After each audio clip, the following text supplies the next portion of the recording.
Comienzo. Damos comienzo a la reunión del Seminario de la Angustia, después de esto de tiempo de intervalo que tuvimos un poco más largo que otras veces. Vamos a avanzar con el concepto que Lacan nos propone en este seminario, que toca fundamentalmente, ustedes saben, el objeto A como causa del deseo, y va articulando a lo largo de este seminario que estuvimos viendo hasta ahora, la relación entre la angustia y la dimensión sádica y masoquista en relación a la perversión, como modo de darle un lugar al fantasma neurótico. Para avanzar con el seminario de la angustia, Lacan va articulando la relación de la angustia con lo real. Así que retomo un poquito antes y luego vamos a ir avanzando con lo real, donde va a comenzar diferenciando el miedo de la angustia.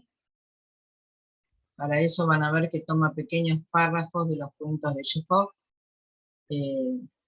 para mostrar qué relación tiene el miedo y la angustia con el objeto. Bueno, Lacan mismo se pregunta qué nueva dimensión aporta la teoría de Lacan a la angustia. Porque Freud nos hablaba de angustia señal, que se produce en el yo y concierne, nos decía Freud, a un peligro interno. Un peligro interno para el yo.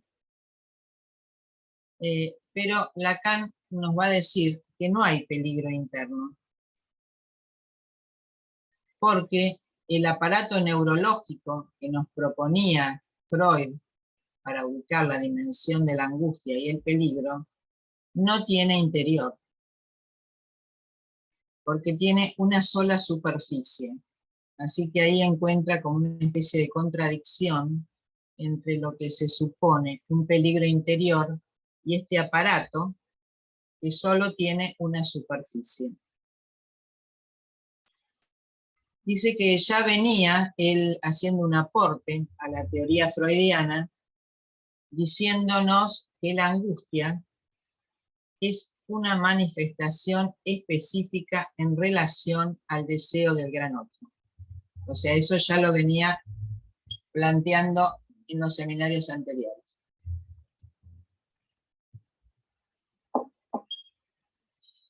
Y nos dirá que aunque el yo sea el lugar de la señal, no es para el yo para quien se da la señal. ¿Es para qué? Para que el sujeto quede advertido de algo. Que quede advertido de algo que concierne al propio ser. Es decir, que lo pone en cuestión. Pone en cuestión al sujeto en la medida que lo concierne en su propio ser. Él se dirige al sujeto. ¿Y qué pide? Pide mi pérdida, para que el gran otro se encuentre en ella. O sea, pide la angustia, mi pérdida, para que el gran otro se encuentre en ella. Esto es la angustia. ¿Por qué dice que esto es la angustia y que pide mi pérdida? Porque el deseo del gran otro no me reconoce, ni me desconoce. Si me reconoce, o pido permanentemente el reconocimiento del gran otro, lo único que voy a lograr es la violencia. O sea, la violencia es un modo que Hegel nos propone cuando nos dice que busca el reconocimiento del otro. ¿Por qué? Porque nunca me reconoce lo suficientemente. Entonces siempre se pide un poco más de reconocimiento. Y eso apunta a la violencia. Dice, ni me reconoce ni me desconoce. Y sería muy fácil decir que eso se encuentra en una lucha, entonces, entre el sujeto y el otro, y ahí crear la violencia. Pero no es así. Eso sería fácil de resolver. Pero lo difícil es que la angustia me cuestiona como sujeto. ¿En dónde me cuestiona? En la raíz misma de mi propio deseo. En mi propio deseo como causa de deseo. Como objeto A. O sea que me interroga en mi propio deseo como causa del deseo, es decir, como objeto A. Y apunta hacia eso, dice Lacan, en una relación temporal, de antecedencia, y no puedo hacer nada para romper esa relación y esa captura. Lo único que puedo hacer es comprometerme en ella. Por eso la angustia es tan importante, porque eso compromete al sujeto en la raíz misma de su deseo como causa. Esta dimensión temporal de la angustia es la dimensión del análisis. Si quedo capturado como sujeto en la eficacia de un análisis, es porque el deseo del analista suscita en mí la dimensión de la espera. O sea, esta dimensión temporal es la dimensión del análisis y suscita en mí, el deseo del analista, suscita en mí la dimensión de la espera.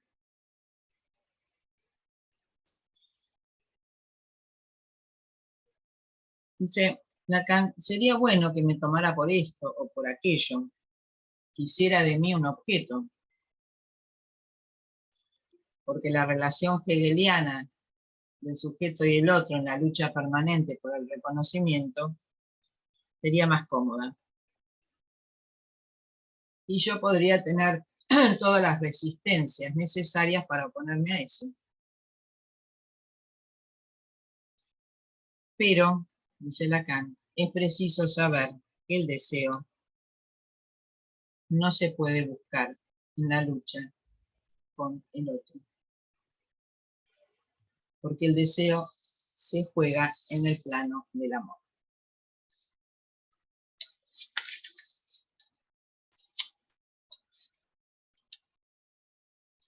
Porque el deseo interviene en el plano del amor, pero no concierne al objeto amado. Interviene en el plano del amor, pero no concierne al objeto amado. Cuando llega a este punto Lacan nos va a introducir en una nueva dimensión que toca la relación, como es el amor y el deseo, nos va a introducir de a poco, como es el estilo de Lacan, en una nueva dimensión que es la relación entre el goce y el deseo.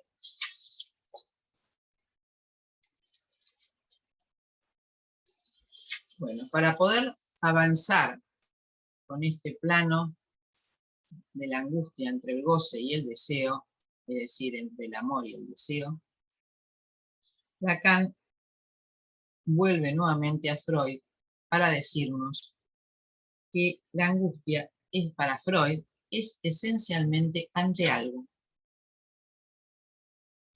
Entonces se pregunta, ¿podemos nosotros conformarnos con esta fórmula? No, dice, no podemos conformarnos con esta fórmula que es ante algo. Tenemos que ir más lejos y acercarnos más a la estructura de la angustia.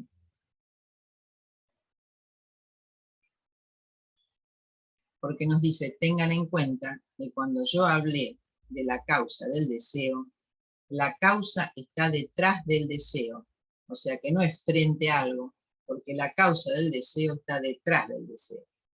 Entonces, ¿cómo pasó adelante? Esto, dice, es uno de los resortes de este problema. Como dice Freud, es ante algo, eso que es causa del deseo, que está atrás del deseo, pasó adelante. ¿Cómo puede ser que pase adelante? Frente a esto, Lacan dice, para eso tenemos que diferenciar el miedo de la angustia. El miedo tiene un objeto que nos da peligrosidad, es peligroso. O sea que el sujeto entra en un peligro. Lacan se pregunta, ¿qué es el peligro? Va primero a Goldstein, que toma también el problema de la angustia, y dice, Goldstein dice, que hay que localizar un objeto en una organización que es la respuesta. Y esa respuesta es todo aquello frente a lo cual el sujeto tiene que enfrentar. Como eso no le alcanza a Lacan, va a los cuentos de Chekhov. Y se pregunta, ¿qué es el horror? Chekhov toma el horror. Y se trata entonces de los terrores que él experimentó, Chekhov. De esta manera, un día, con un joven que conduce su trineo, avanza por un llano, y al ponerse el sol, cuando el sol se oculta detrás del horizonte, ve a lo lejos un campanario, que parece lo bastante próximo como para poder apreciar los detalles de ese campanario. Entonces, en un ventanuco, en una pequeña ventana, en un piso muy elevado, al que sabe, puesto que conoce ese lugar, que no se puede acceder de ninguna manera, ve una misteriosa e inexplicable llama, que nada le permite atribuir algún efecto de reflejo. O sea, ¿cómo es posible que llegó esa llama a ese lugar si era imposible de llegar? Chekhov hace un breve repaso de lo que puede motivar la existencia de este fenómeno y no puede encontrar nada. Excluye cualquier causa conocida. De repente entonces, ¿qué le pasa a Chekhov? Se apodera de él algo que al leer ese texto, nos dice Lacan, no puede de ninguna manera llamarse angustia.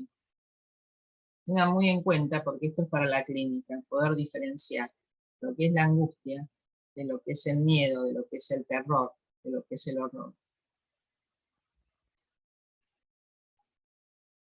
Y ahí lo llama el espanto. No se puede atribuir a la angustia, nos traduce mediante el término espanto. Se trata de algo que no es del orden de la angustia, sino del miedo.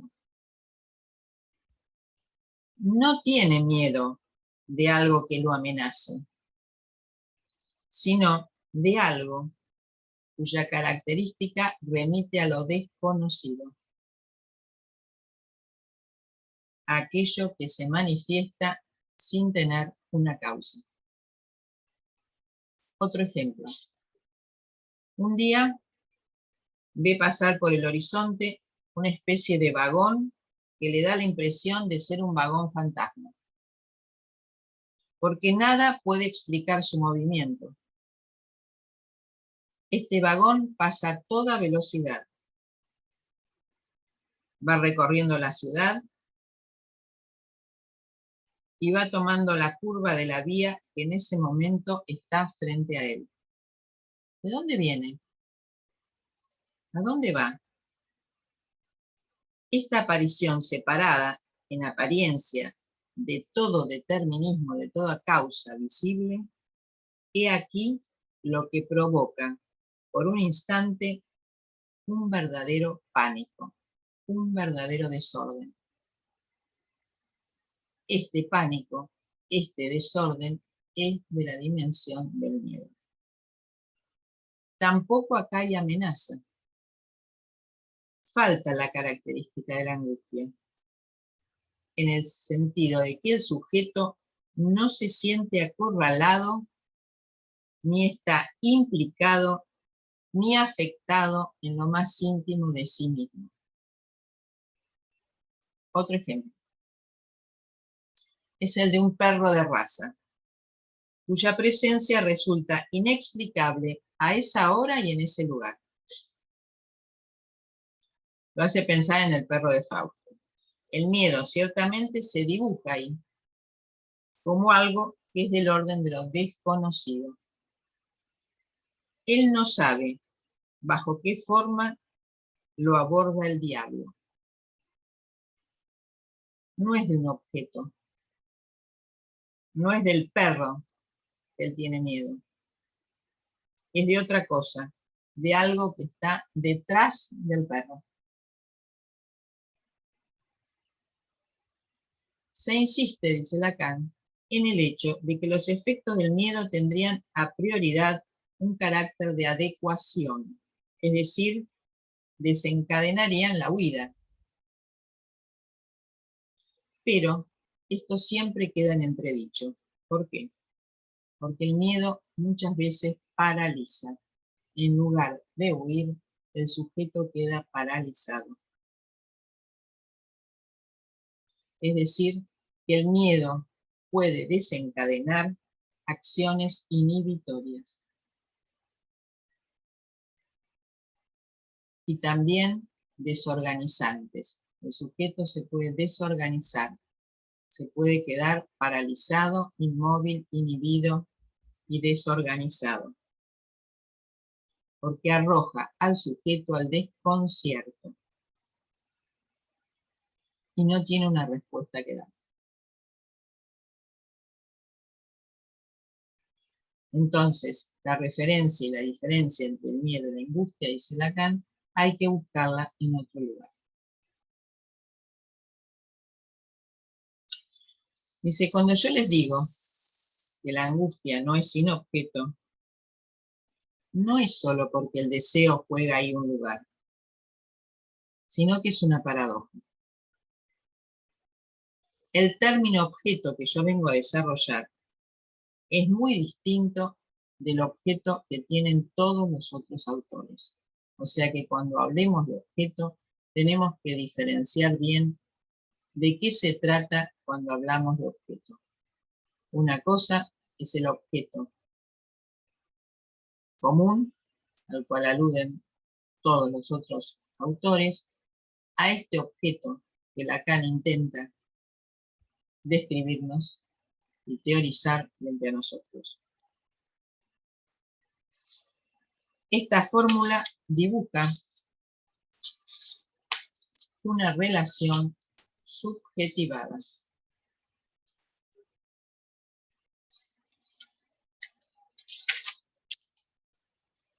Dice, podemos encontrar rápidamente esta palabra de Freud, que es vor etuas, quiere decir ante algo. Es lo que él llama el peligro interno que viene de adentro. Y no nos podemos conformar, dice Lacan nuevamente, con esta fórmula de que el peligro viene de adentro. O sea, tengan en cuenta, cuando vean en Freud esto, porque a veces, muchas veces, cuando pasamos de Lacan a Freud o leemos Freud, nos quedamos con una parte de Freud y dice, Freud lo dice así. Claro, Freud lo dice así, pero el aporte de Lacan rectifica esto que dice Freud. No hay peligro interno.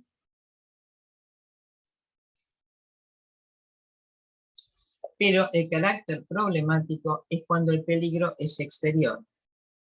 ¿Qué es lo que advierte el sujeto de que es un peligro?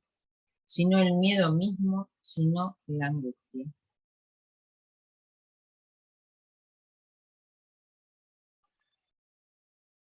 Podemos pensar que es del orden de una defensa.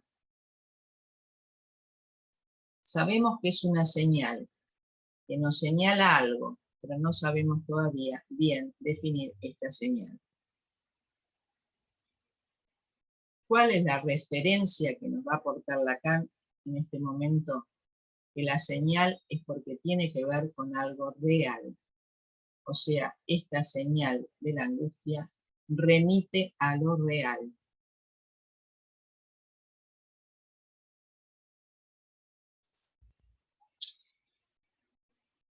Y lo real tiene una función muy opaca.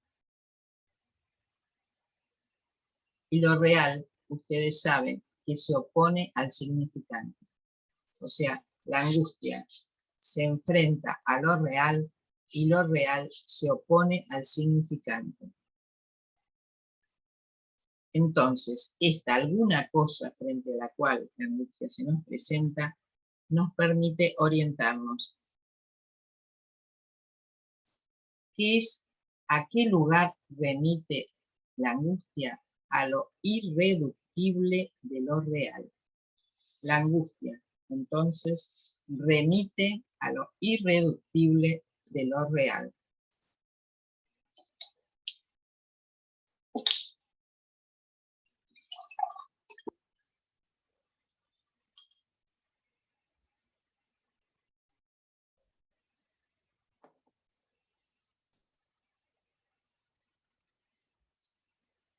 Por eso mismo, dice Lacan, si la angustia se enfrenta a lo irreductible de lo real, es por eso mismo que la angustia no engaña.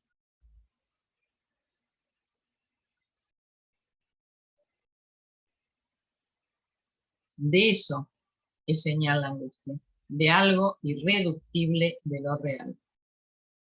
O sea, la angustia se presenta cuando algo se va acercando a lo real, irreductible, eso se transforma en angustia. O sea, la angustia se presenta frente a ese lugar donde no se puede ir más allá.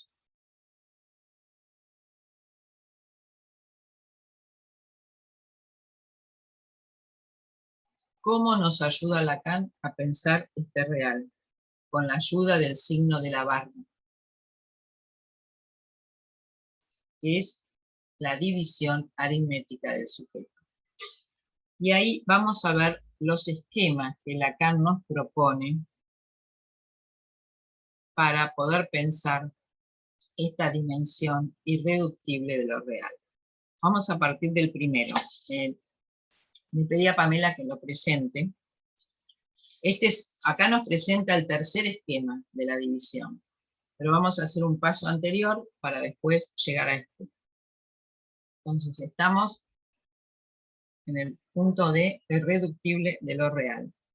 Este esquema de la huella borrada, que ya lo vimos anteriormente, quiere decir esto. De entrada hay un objeto A,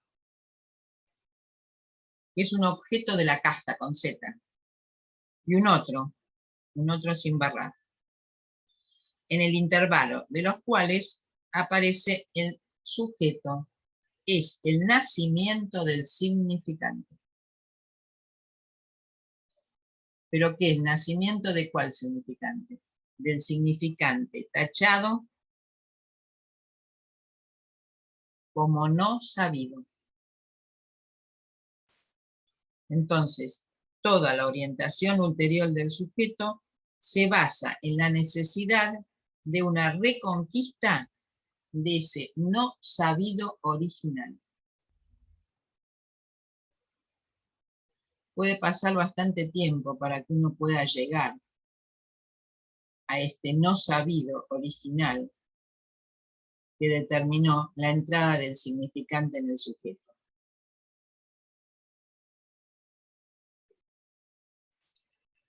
Aquí ven, dice ustedes, bien surgir la relación verdaderamente radical concerniente al ser que debe ser reconquistado.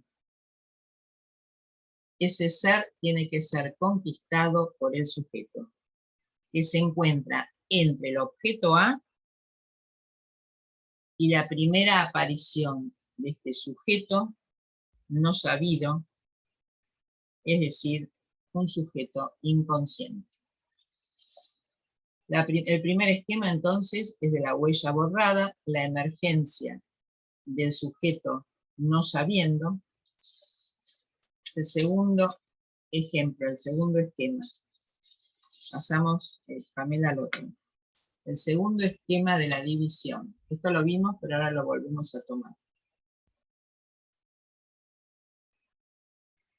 ¿Me pones el otro esquema, Pamela? Sí, ahí lo pongo, estoy buscándolo.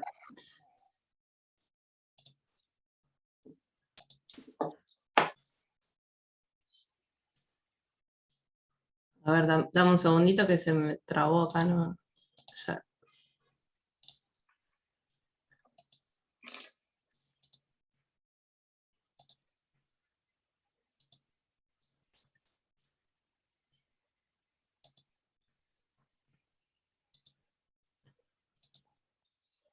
A ver, que esperamos el segundo esquema de la división del sujeto.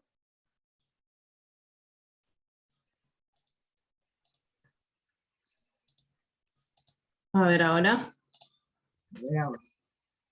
Ahí lo tenemos. Sí, perfecto. El sujeto, vamos a ver esto. Acá vemos la relación del sujeto con el otro barrado. El aislamiento del objeto A se produce a partir del otro barrado. Y es en relación del sujeto con el otro que se constituye ese resto que es el objeto A.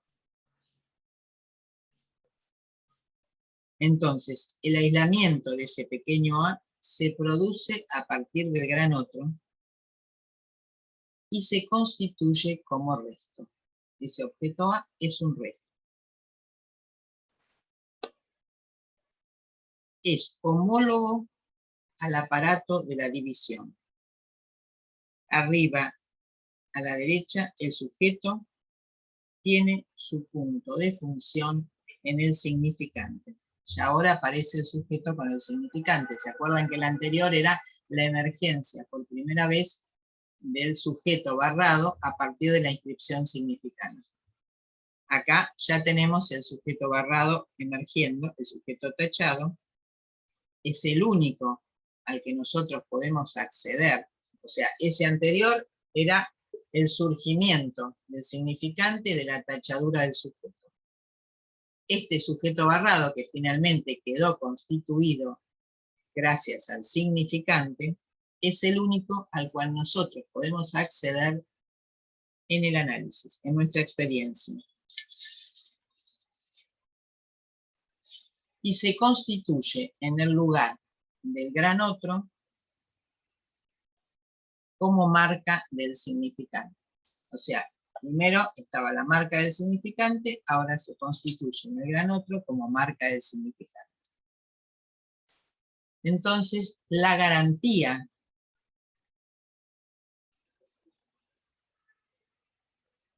queda suspendida. ¿De dónde? Del otro tachado, del otro barrado.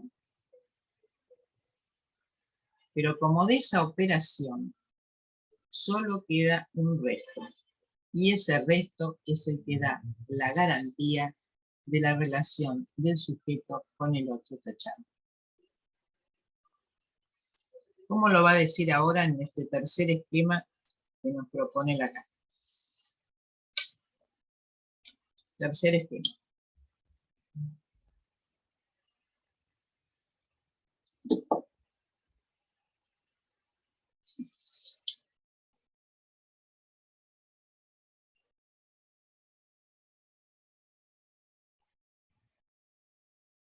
Bueno. Y acá vuelve a hacer todo el proceso Lacan para contarnos lo siguiente. Dice, ya les he señalado y ubicado el proceso de subjetivación. Y en la medida, ahora vuelve otra vez, tomando todos los esquemas anteriores, en la medida que el sujeto tiene que constituirse en el lugar del gran otro, bajo los modos primarios del significante. Y a partir de lo que está dado en ese tesoro del significante que está ya constituido en el gran otro, ahí hay un advenimiento de la vida humana como todo lo que podemos conseguir como su umbel, o sea, su mundo, su lugar en el afuera. El tesoro del significante tiene que situar de tal manera que va a esperar al sujeto. A ese sujeto, en algún lugar, es un sujeto mítico, porque todavía no existe. Hay pasos en la constitución del sujeto. Entonces, todavía es mítico ese sujeto, todavía no existe, solo va a poder existir a partir de un significante que le es anterior y que le es constituyente. Entonces, ¿qué le pasa al sujeto? Abre la primera pregunta, la primera interrogación al otro. Una vez que se constituye ese sujeto dividido, ese sujeto que se constituye gracias al significante que barra al sujeto y queda como resto ese objeto A, el sujeto recién ahí puede interrogar el lugar del gran otro. ¿Cuántas veces lo interroga? Suponiendo que esta operación ya se produjo, o sea que tenemos que contar ahí en la neurosis. Esa operación se va a constituir si estamos en la estructura de la neurosis.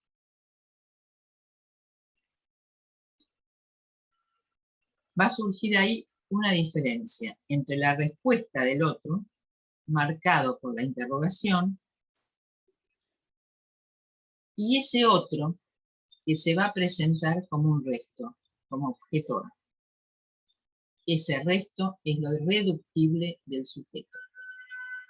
Ese objeto A que queda como resto de esa operación del sujeto en relación al otro y al significante, es lo irreductible del sujeto. Es lo que queda ahí como irreductible de esta operación del sujeto en el lugar del gran otro. Y ahí, en ese momento recién, adquiere una función. ¿Cuál es la función? Dijimos que la angustia va a lo irreductible de lo real. ¿Sí? Es lo primero que dice Lacan. ¿Cuál es la función de este objeto A que queda como resto de esa operación de subjetivación del sujeto en el lugar del otro? El A es lo que permanece irreductible en la operación y que va a representar al sujeto en su real irreductible. O sea, no hay acceso entonces a ese real irreductible si no es a través de ese pequeño objeto A.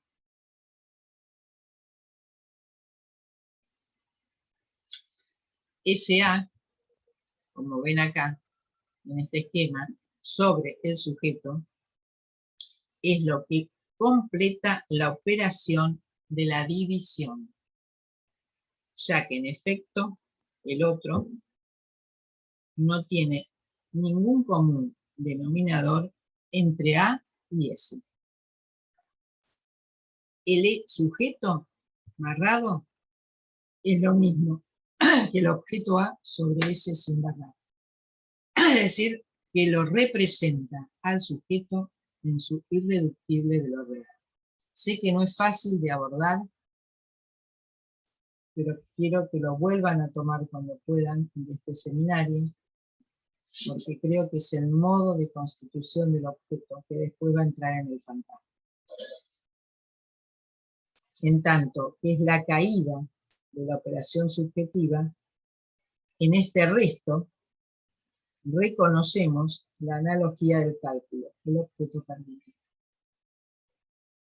O sea, recién aquí, como el objeto perdido ya estuvo en la constitución subjetiva, solo por ese resto que vuelve a caer, que nosotros vamos a tener una posibilidad de concebir el objeto perdido. Entonces, con estas fórmulas nos enfrentamos por una parte en el deseo y por otra parte en la angustia. Bueno, podemos sacarlo ya.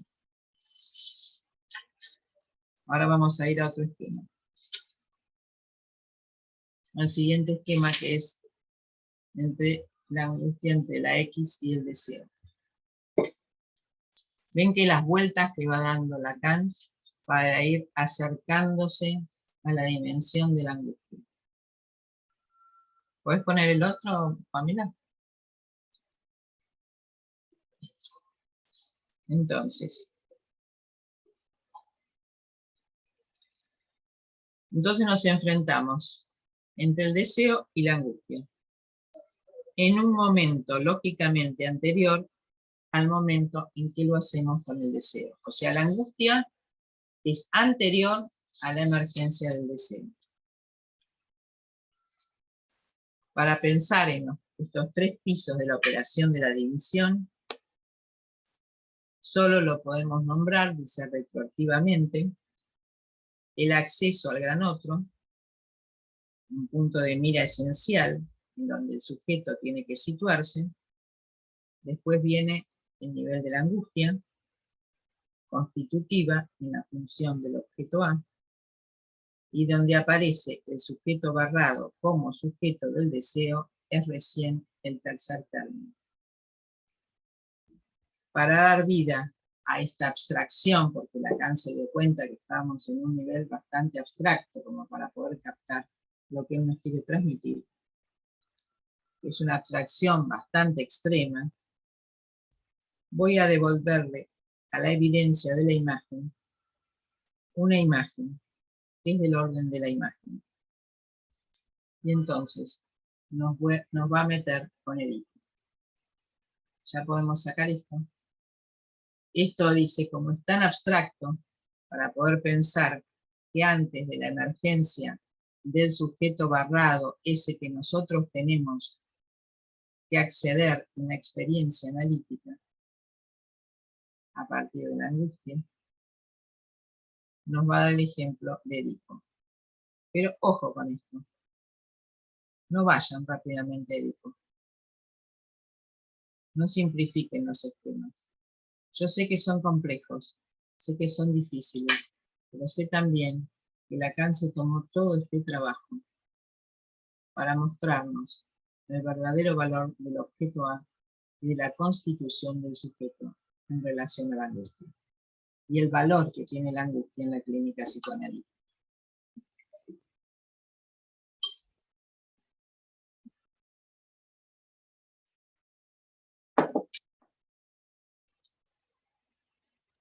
Aquel que pudo poseer el objeto del deseo y de la ley, aquel que pudo gozar de su madre, ese fue Edipo. ¿Saben entonces lo que le ocurre a Edipo? Es algo del orden de lo indecible lo que le ocurre a Edipo. Pero algo de esta imagen, dice Lacan, quiero hacer surgir. Empieza a ver, vio lo que hizo, lo que ha hecho, y a consecuencia de ello verá, esta es la palabra con la que tropiezo, sus propios ojos hinchados por su humor vítreo en el suelo. Un momento de confusión, un momento de porquería, porque una vez que vio, se arranca los ojos de sus órbitas y verdaderamente ha perdido la vista. Y sin embargo, no deja de verlos. Esta paradoja. Se arrancó los ojos de sus órbitas, pero no deja de verlos. De verlos en cuanto tales, como el objeto causa. Por fin develado, tras la concupiscencia última, la más extrema, no culpable, sino fuera de los límites. ¿Cuál? La de haber querido saber. Quedó fuera de los límites porque quiso saber. Entonces, ¿qué nos dice la tradición? Que a partir recién de ese momento se puede transformar verdaderamente en vidente. Es Edipo en Colonna. Ve todo lo lejos que se pueda ver, muy lejos hacia adelante. Ve el futuro del destino de Atenas. ¿Cuál es el momento de la angustia? ¿Es acaso lo posible de ese gesto con el que Edipo se arranca los ojos, los sacrifica, los ofrece en pago por la ceguera con la que se cumplió su destino? ¿Es esto la angustia? ¿Es la posibilidad que tiene el hombre de mutilarse? No. Es propiamente lo que me esfuerzo en presentarles y designarles mediante esta imagen. Es la imposible visión y de amenaza de sus propios ojos caídos en el suelo.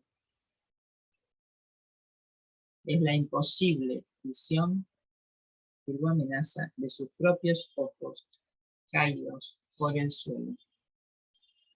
Ahí está la clave más segura para lo que podrán encontrar siempre en el fenómeno de la angustia. Sea cual sea el modo de abordaje con el cual esta angustia se presentifica. Se encuentra siempre algo por fuera de los límites.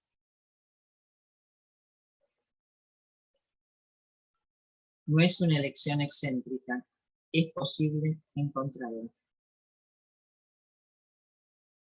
Podemos tener los dos ejemplos de Zurbarán. ¿Lo podemos ver ahora? Los dos cuadros de Zurbarán, donde Lacan nos presenta a través de este pintor maravilloso los ojos sobre un plato o los senos sobre un plato. ¿Lo tenés ahí? ¿Este está bien? Sí, la otra se ve, sí, esta está bien. Esta es la de los ojos. Ahí tiene Zurbarán, ¿no? Los ojos sobre el plato.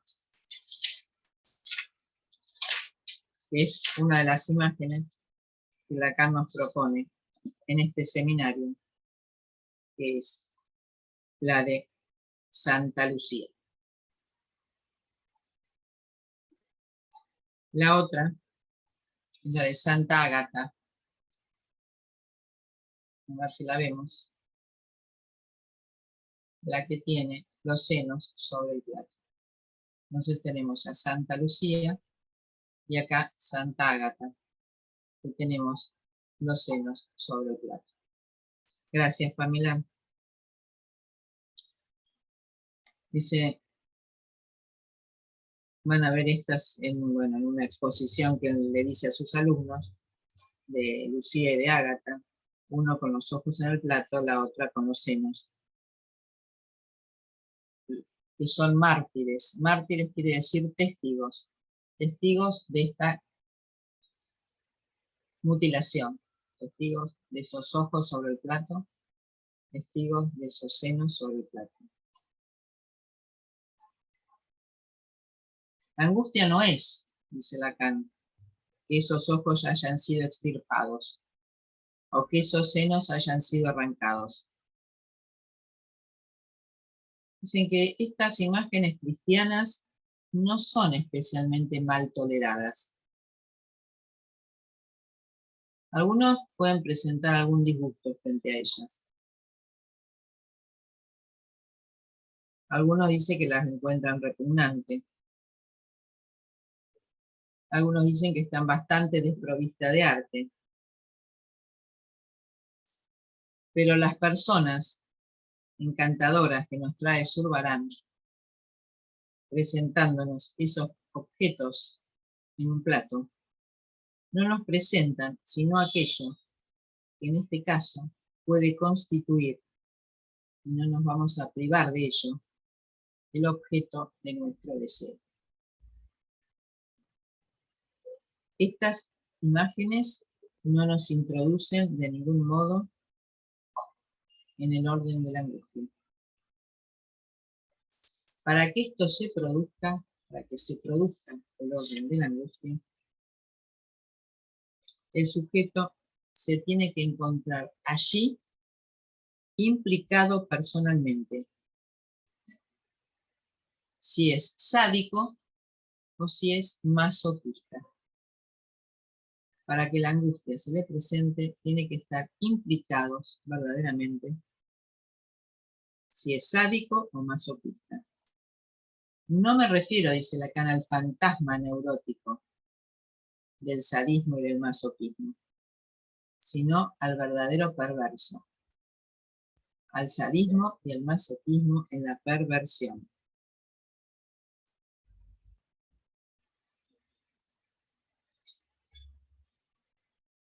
Porque esta es la experiencia que vamos a encontrar en un neurótico.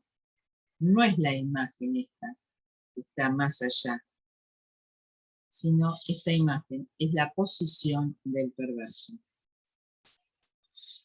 Pero en esta imagen, más allá, es la posición del perverso, el neurótico encuentra su referencia. A ver, tenemos que no ser ingenuos cuando abordamos el fantasma y poder leer un poco de la estructura de la perversión para entender el fantasma. No quedarnos en el imaginario solamente, porque si Lacan nos dice que esta dimensión y esta mutilación de los ojos o de los senos está en la referencia del neurótico, pero que ahí se refiere al perverso, tenemos que meternos en la estructura de la perversión. No se olvida que el fantasma privilegiado es sadomasoquista. Se pega a un niño, tiene una cuota de sadismo y una cuota de masoquismo. Por eso Lacan insiste en el sadismo y el masoquismo.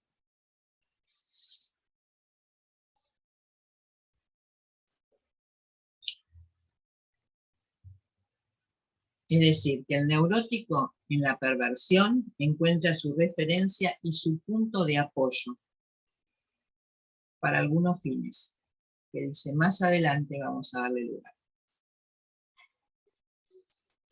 Entonces, lo que las imágenes de Lucía y Ágata puede interesar verdaderamente, la clave está en qué es la angustia, pero hay que buscarla.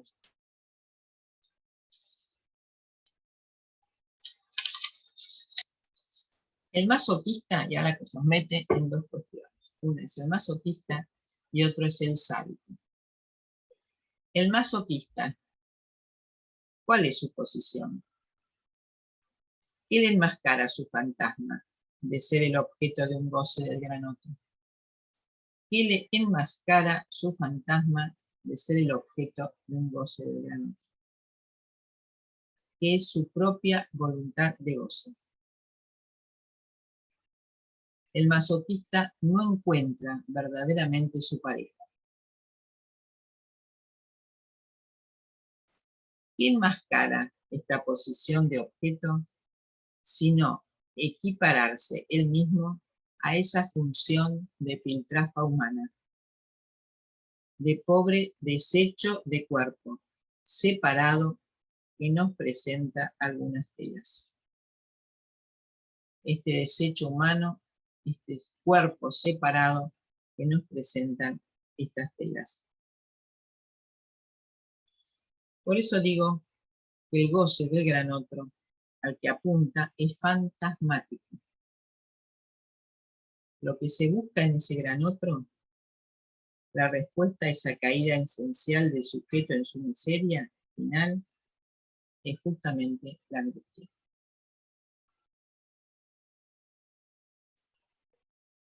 O sea que con esta miseria fundamental, lo que busca en el otro es la angustia.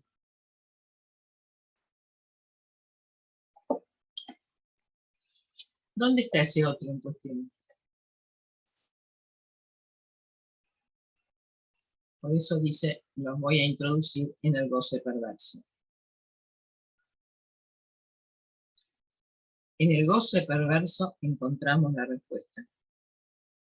Esta angustia es a la cual apunta ciegamente el masoquista.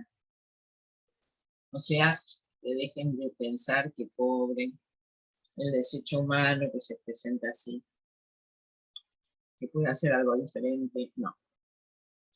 Ese desecho humano del masoquista busca la angustia en el otro.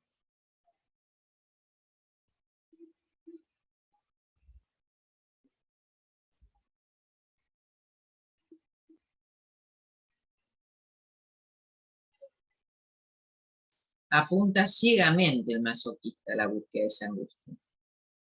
Su fantasma se la oculta. No podemos decir que es la angustia de Dios. Es necesario, dice él, que apele al mito cristiano más fundamental para dar cuerpo a lo que estoy planteando.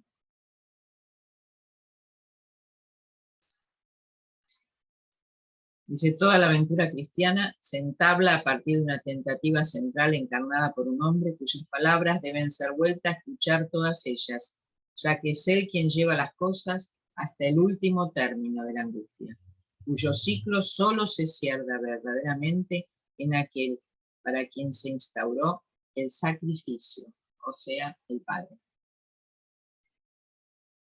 Dios no tiene alma. Esto es muy evidente. Ningún teólogo le adjudica a Dios un alma.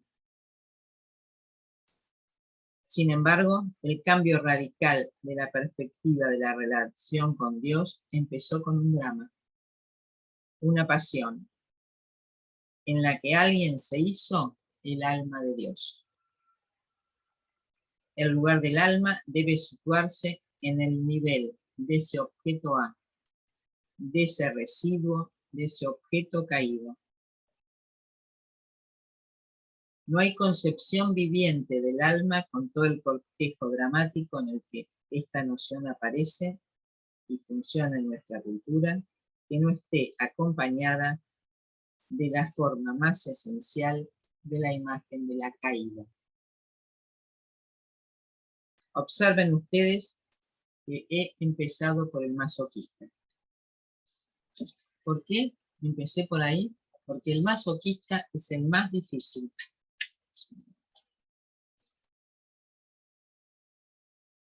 Pero también es aquel que evita las confusiones, porque a partir de abordar el masoquismo podemos ubicar el lugar del sádico. Y la trampa es querer hacer de él una inversión, el reverso. No es el reverso del masoquista el sádico. El sádico, en el sádico, la angustia está más escondida. Lo está incluso tan poco que está en primer plano en el fantasma, que hace de la angustia de la víctima una condición exigida.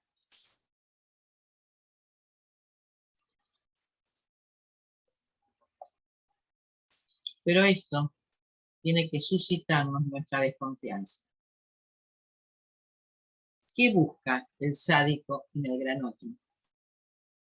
Está muy claro que para él el gran otro existe. Y por el hecho de que tome como objeto, no deberíamos decir que hay ahí, no sé, una relación inmadura o pregenital. El otro es absolutamente esencial. Tienen que leer en el Seminario de la Ética Sade con Kant, nos permite nuevamente. mostrarle que el cuestionamiento esencial del gran otro, del cual parte Sade, llega hasta el punto de simular las exigencias de la ley moral, que están ahí para mostrarnos que la referencia al gran otro en cuanto forma parte de aquello a lo cual apunta. ¿Qué busca el sádico entonces?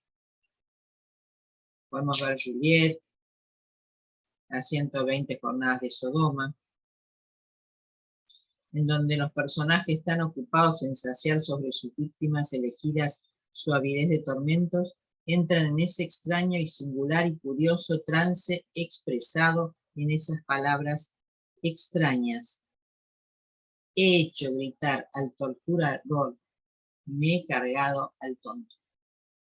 He hecho gritar al torturador, me he cargado al tonto. No va de suyo que este rasgo siga el surco de lo imaginable. Un momento de entusiasmo, su estatuto de trofeo, exhibido en punto culminante, lo que busca es el reverso del sujeto. Se trata del paso al exterior de aquello que está más oculto y que está enmascarado en su propia angustia. El poco de luz que nos aportan los textos de un modo explicativo, porque se aporta en el fantasma sádico, nos sugiere de todas formas una cosa: el carácter instrumental al que se reduce la función de la gente, lo cual le oculta, salvo en algún relámpago, dónde apunta su acción. Su operación tiene el carácter de un trabajo relacionado con Dios. Dios está por todas partes en el texto de Sade. Esto no puede dar un paso en la referencia al Ser Supremo en maldad sin que se perciba, y está tan claro que es Dios de quien se trata. Sade no evita tener que reconstruir, realizar el goce de Dios.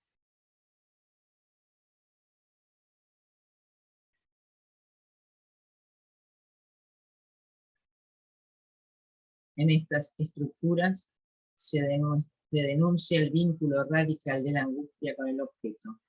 Su función esencial es ser ese resto del sujeto, resto como real.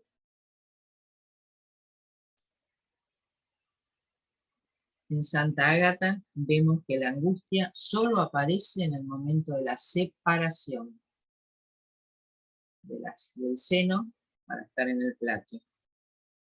Son objetos separables porque están enganchados. También podemos pensar de la misma manera en la placenta. Hay dos cortes distintos. Para el niño, el corte del cordón umbilical separa las envolturas. Para la madre, se sitúa a nivel de la placenta. Ahí está la caducidad del objeto. Por eso la placenta se la llama caduca. Desempeña su función, una caída, una primerísima aproximación al objeto A. Esto es la castración.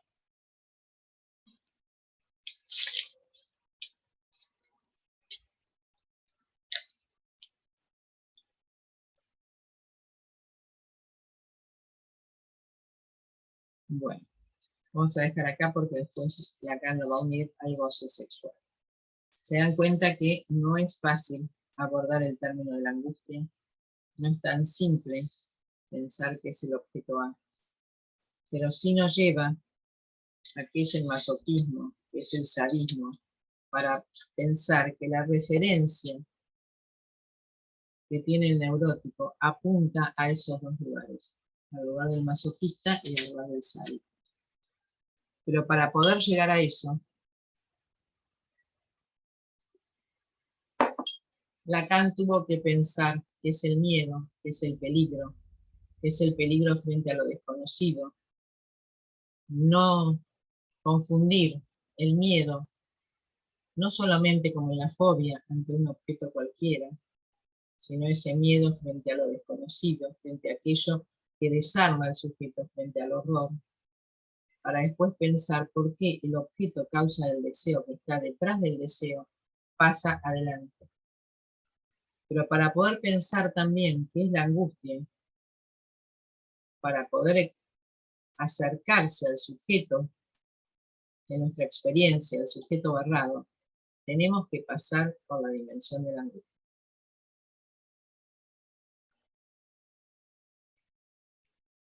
Porque no hay forma de relacionarnos con el lugar del gran otro, con el lugar de esa primera experiencia de constitución subjetiva, que es el significante, constituyendo el sujeto barrado, si no pasamos por la dimensión de la angustia.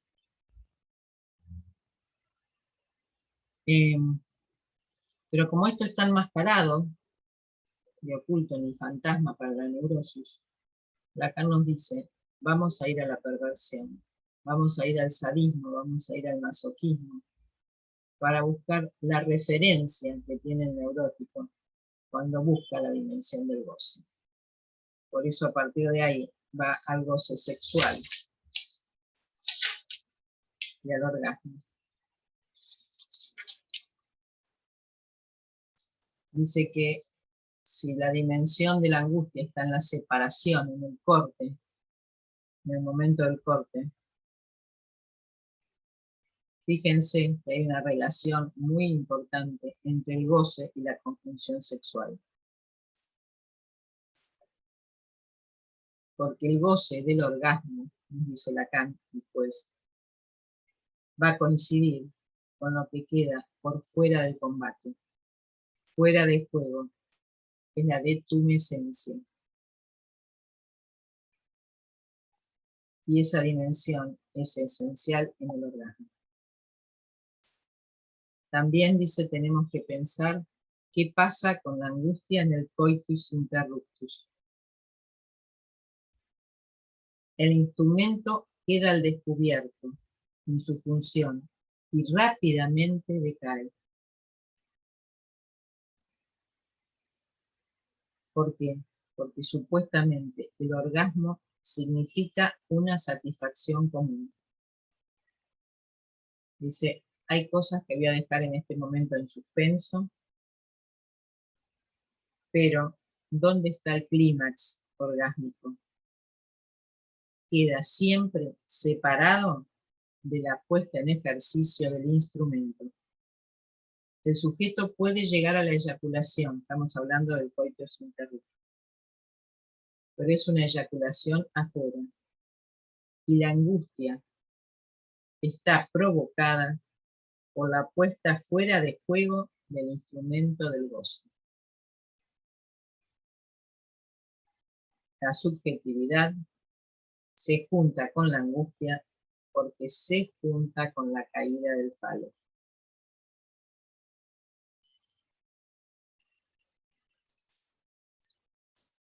Es esencial poner en el del deseo que el falo más significativo en la vivencia humana es la posibilidad de ser objeto caído por su presencia, y por eso que se lo ha llamado el lugar de la castración. Es esencial ponerlo en relieve,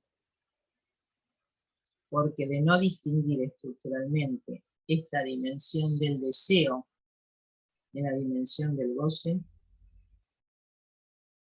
se nos plantea un problema, la cuestión de saber si hay para cada pareja una relación entre deseo, el deseo del granoto, y el goce. Y esto está siempre condenado a la oscuridad y a la singularidad de cada historia. La caducidad se caracteriza esencialmente, a partir de ese momento, como objeto parcial. Es el neurótico el que hace de él un objeto parcial. En cuanto al orgasmo, hay una relación esencial con la función de caída, la más real del sujeto. Bueno, sé que no es fácil, sé que apunta a cuestiones muy subjetivas.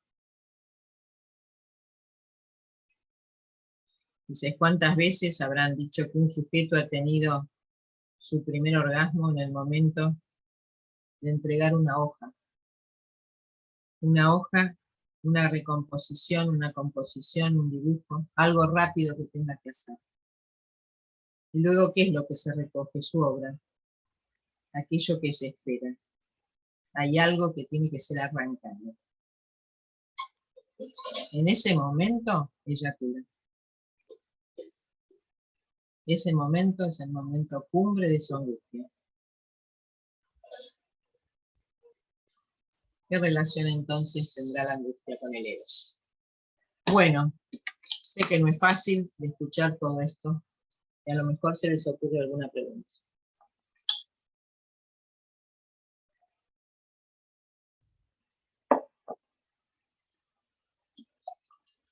¿Algún ejemplo, alguna acotación, algún comentario, algo?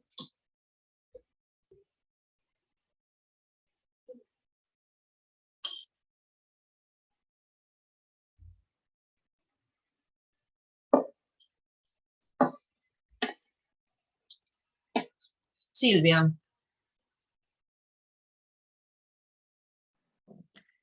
Hola, buenas tardes, hola a todos. Hola, Silvia. Buenas tardes. Bueno, a ver, Marga, tengo un montón de cosas, pero sí, un montón de preguntas, pero no, me interesó mucho esto último que dijiste, ¿no? El masoquista, cuando decías que enmascara en esa posición de desecho humano, ¿no? Entonces tú decías, ahí lo que busca el masoquista, busca la angustia en el otro. Y vos dijiste, ojo, cuando se presenta, ¿no? Lo interpreté yo como ese paciente que viene como, soy una porquería, soy un desecho, cuando se muestra así, ¿no? Que enmascara. Ahora, en el sádico, vos decías, ¿qué busca el sádico en el gran otro? Eso no me, ahí te hago la pregunta porque no me quedó tan claro qué busca el sádico, o sea, porque lo pensé yendo a la clínica, ¿no? Así como uno puede ver cuando viene el masoquista, el desecho, ojo que ahí, con lo que muestra, cómo pescarlo cuando el que viene está en posición de sádica. El goce de Dios. Qué llamativo, ¿no?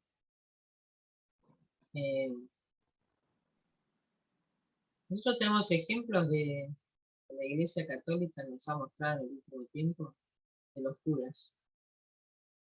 De esos curas que abusan de los niños. ¿Qué buscan?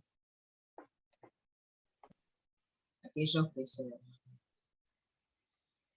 puede decir que son abusadores, que ejercen la violencia, que son sádicos frente a esos niños, ¿no? ¿Qué buscan? Que si son hombres de fe, hombres, por supuesto, dedicados a la oración, a Dios. ¿Qué encontramos cuando nos dan estos ejemplos muchas veces de estos padres de la iglesia, por decirlo de alguna manera? La oración, que lo hacen en nombre de Dios,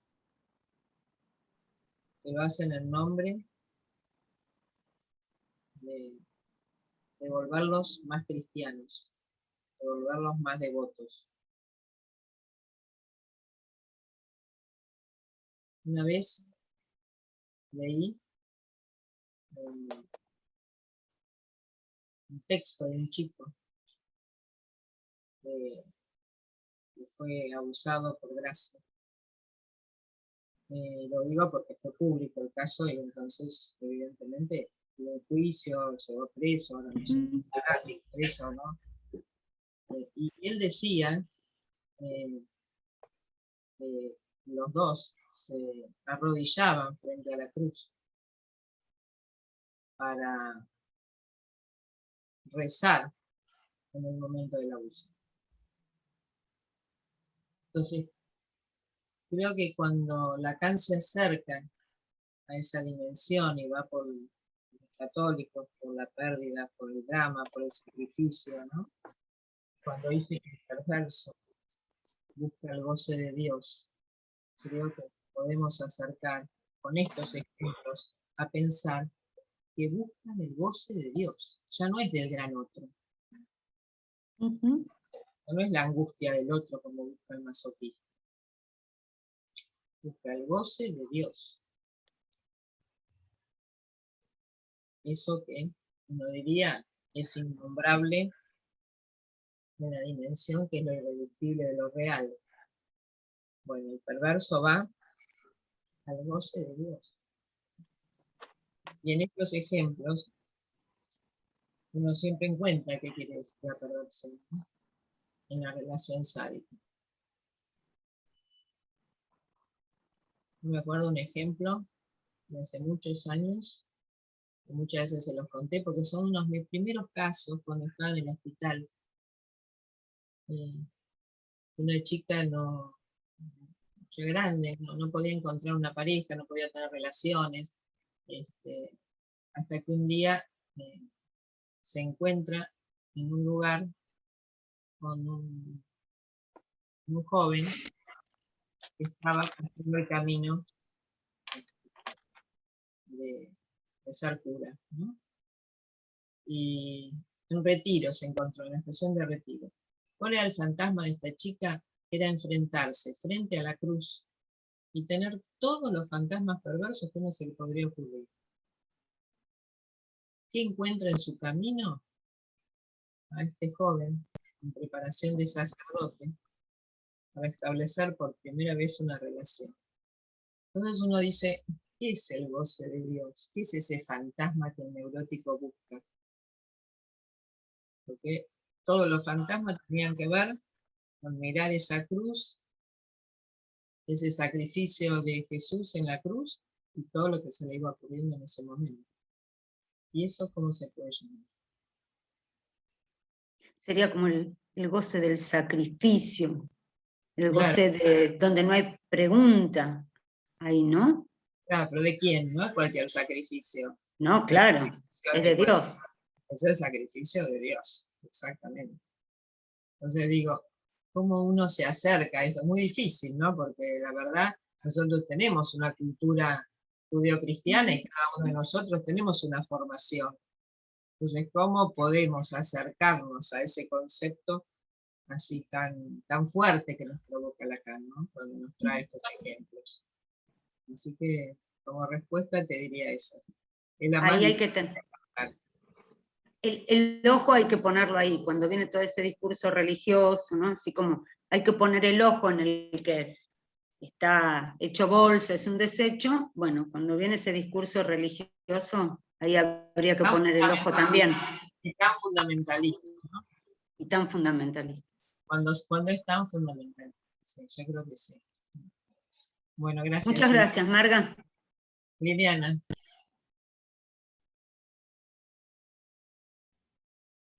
Hola. Hola, Marga. Bueno, muchas gracias.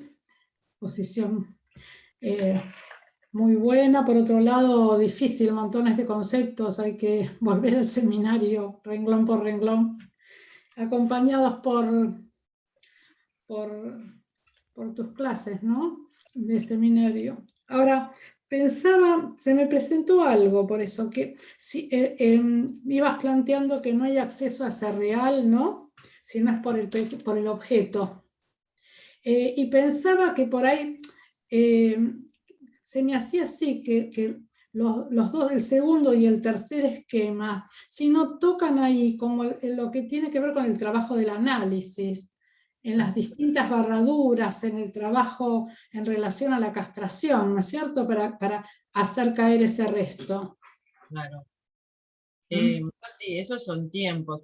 Sí. El resto es lo que representa ese irreductible de lo real del sujeto, ¿no? Ajá. Eso quedaría en el momento, si uno pudiera decir, mítico, de lo previo al surgimiento del simbólico, del significante como representando al sujeto. Ese primer esquema, ¿no? Sí. Ese primer esquema de constitución de la barradura, ¿no? La barradura como división, ¿no?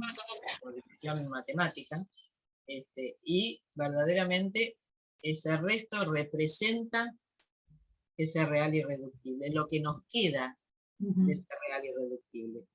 ¿Cómo lo podemos abordar en la dimensión, inicialmente, cuando está como objeto del deseo en el fantasma?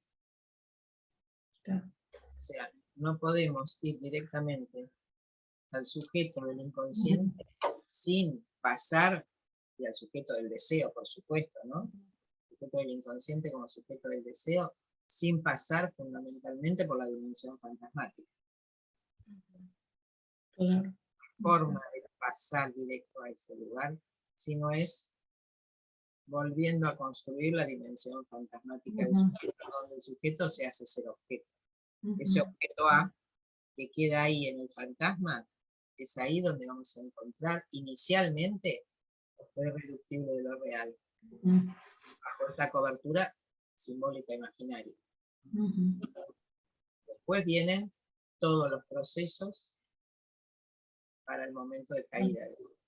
No, esos son los diferentes tiempos del análisis. Que vuelve otra vez a colocarse. Por eso Lacan dice, ¿cómo puede ser que ese objeto que está atrás del deseo como causa se ponga adelante? En el fantasma el objeto está adelante. El miedo está adelante. En la angustia empieza a vacilar. ¿Para qué? Para darle lugar a la emergencia de ese sujeto barrado, esa emergencia de lo real. Cuando alguien dice, no puedo ir más allá que eso, ahí se presenta la angustia. A veces decimos que cuando alguien dice, no puedo ir más para adelante, aparece la resistencia, y puede ser también.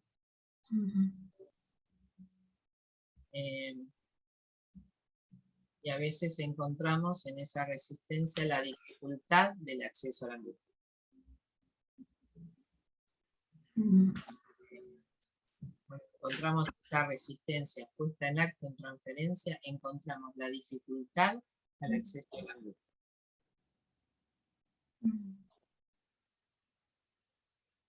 Y a veces la histeria tiene estos límites. La dificultad del acceso a la angustia, porque la insatisfacción es demasiado grande. Y porque esta dimensión a veces de barrar al sujeto en determinados momentos de camino por el fantasma, no permite llegar a ese lugar. Y entonces entra la puesta en acto en transferencia de la resistencia. Entonces la resistencia es una respuesta del sujeto a la dificultad de acceso a la angustia. No siempre, pero ahora estamos tomándola por el lado de la angustia, ¿no?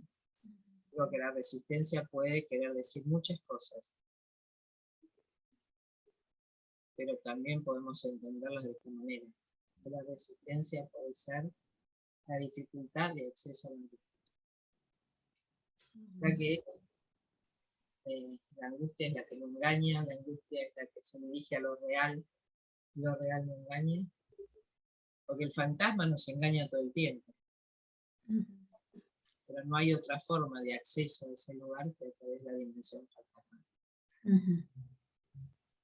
Así que bueno. Bueno, gracias. Gracias, Liliana. Marcelo. Hola, Marga. Hola a todos. Bueno, muchas gracias, Marga. Algunas de las cosas que fuiste diciendo voy a tratar como de continuarlas, porque bueno, me fue generando diferentes reflexiones, pero a ver, después de esto que estabas contestando vos, a mí me quedó esta pregunta, ¿qué valor vos le das a la angustia en un análisis? Y para moverme de ahí, me parece muy bueno todo lo estructural, ¿no? La enorme complejidad donde nos lleva Lacan, a mi entender, a lo estructural. A mí me interesa mucho este tema, la verdad, esta la encontré en el 6, que él le llama dialéctica sincrónica, a esto que te preguntó Liliana recién, como generado en un análisis. Pero te quiero, digo para no repetir, lo nuevo. Cuando fuiste al ejemplo del Edipo, por eso, ¿para qué ELA? ¿Cuál es la función de ELA? ¿Cuál es la función? Esto me gustaría, si puedes ampliar, la función de la angustia. Y lo escuché acá en algo que me pareció un borde muy interesante, de ver ya a pesar de que los ojos estén caídos. Porque el sujeto sigue viendo algo en la angustia. Sigue viendo, y después viene el deseo. Esto que dijiste, la imposible visión, ¿no? Que lo amenaza de sus propios ojos caídos en el suelo. Me pareció muy bueno esto que rescataste, porque uno entra y sale en esto. ¿Qué es con qué avanza ahí el sujeto? Una vez que en la angustia, toda vez que es la amenaza de ver sus ojos caídos en el suelo, en el sentido que mostrada la estructura, de que el A está, el A existe. El par con el cual se trabaja, otra de las cosas me pareció como la necesidad del significante y el A. O sea, eso que ambos están ahí para generar que... Pero lo nuevo, vuelvo a lo nuevo, que me gustaría que puedas decir algo. Esto mete a alguien en lo nuevo, entonces, porque esta sería una de las funciones de la angustia para hacer emerger ese A, que está primero, aquello primero de todo, la caduca. Lo que vino sirvió para algo y se las tomó, ya no está más. Digo las placentas, como el ejemplo. Eso me gustaría porque toca el deseo, toca que si llegamos a ese punto, hay un paso al deseo. En una cura. En realidad, el momento de la angustia no es la caída, sino el corte. Cuando algo se corta, por eso Lacan insiste tanto, y algunos lo critican en el corte de la hora, en el corte de la sesión, eso que los analistas de la IPA no tenían, porque tenían muy calculado que era 50 minutos. Hoy algunos lacanianos pueden decir que es lo mismo que tienen 15 minutos. No importa, si tenés 50, 15 o 20, una hora, el asunto es dónde se hace el corte. ¿Por qué el corte en la transferencia tiene tanto valor? Porque ahí se genera la posibilidad de acceso a la angustia. El momento de la caída de los ojos, el Edipo se transforma en vidente y ve más allá, ve el destino de Atenas. Ya no es que ve solamente sus ojos caídos, sino se transforma en un vidente sin necesidad de tener la visión. Entonces digo, ¿cuál es el momento que nos dice Lacan? Insiste tanto el corte.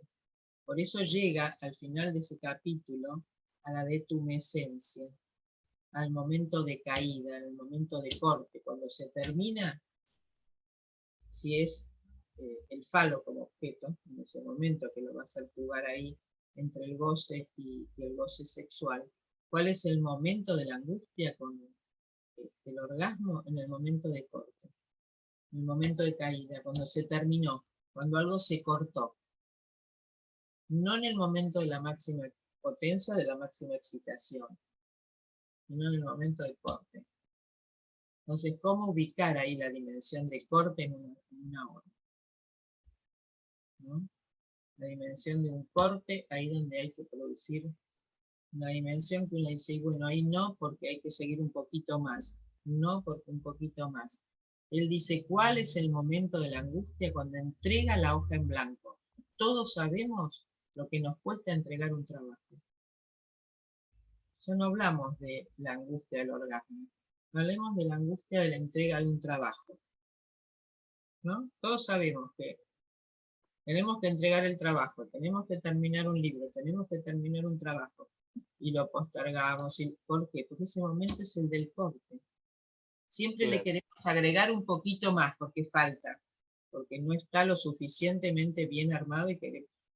En ese momento, ¿por qué llega Lacan después de eso a decirnos esta cosa tan simple?